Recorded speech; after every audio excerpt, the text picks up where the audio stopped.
మీలో ఎవరైనా 10th class అయిపోయిన తర్వాత డిప్లొమా చేయాలని చూస్తున్నారా? That to in diploma in horticulture, లేదు అంటే diploma in horticulture, landscaping and nursery management. ఈ కోర్సెస్లో కానీ డిప్లొమా చేయాలని చూస్తుంటే ఇప్పటికే చాలామంది రిజిస్ట్రేషన్ చేసుకున్న వాళ్ళు ఉన్నారు, రిజిస్ట్రేషన్ చేసుకుని వాళ్ళు కూడా ఉన్నారు. వాళ్ళందరి కోసమే వైఎస్ఆర్ హార్టికల్చర్ యూనివర్సిటీ నుంచి అయితే మనకి ఇంపార్టెంట్ అప్డేట్ అయితే వచ్చిందండి. ఎందుకు ఇంపార్టెంట్ అంటున్నానంటే ఇది ఫైనల్ కౌన్సిలింగ్కి సంబంధించిన information. So mop up and final spot manual కౌన్సిలింగ్కి అడ్మిషన్స్కి వాళ్ళైతే నోటిఫికేషన్ రిలీజ్ చేశారు.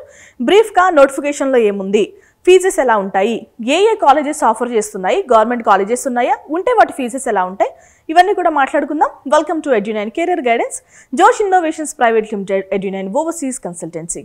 మనకి మాపప్ అంటే ఇది almost last round of counselling. So మీరు మాపప్కి వెళ్ళిపోయారు అంటే ఇంకా అదే చివరి ఫేజ్. అంటే ఫస్ట్ 1, 2, 3 రౌండ్స్ ఏమైనా జరిగితే ఎగ్జాంపుల్గా చెప్తున్నాను, ఆ రౌండ్స్లో మిగిలిపోయిన సీట్స్ ఉంటాయి కదా, వాటిని మాపప్ రౌండ్లో ఫినిష్ చేస్తారు.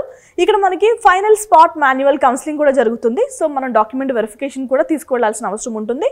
ఓకేనా? డిప్లొమా స్టూడెంట్స్ అంటే 10th క్లాస్ అయిపోయిన తర్వాత ఎవరైనా ఉంటే, సో చాలామందికి పాలిటెక్నిక్ కోర్సెస్ తెలుసు, మోస్ట్లీ అందరూ ఇంజనీరింగ్ వైపే వెళ్తూ ఉంటారు, లేదంటే కొంతమంది బీటెక్ తీసుకుంటూ ఉంటారు.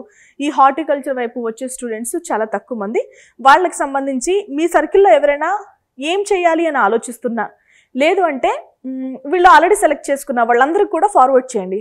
నాకు యాక్చువల్గా ఈ లోగో మీకు చూపించాలనిపిస్తుంది. లోగోలో ఉన్న ఫ్రూట్స్, ఈ ఫ్రూట్ ఎవరికైనా తెలుసుంటే కామెంట్ చేయండి, తిన్న వాళ్ళు ఉన్నా కూడా కామెంట్ చేయండి. ఓకే, మనకి ఈ నోటిఫికేషన్ దేనికి సంబంధించి అంటే diploma in horticulture and diploma in హార్టికల్చర్లో మళ్ళీ స్పెషలైజేషన్స్ ఇచ్చారు, landscaping and nursery management. So ఈ 2 కోర్సెస్కి సంబంధించిన నోటిఫికేషన్ ఇది.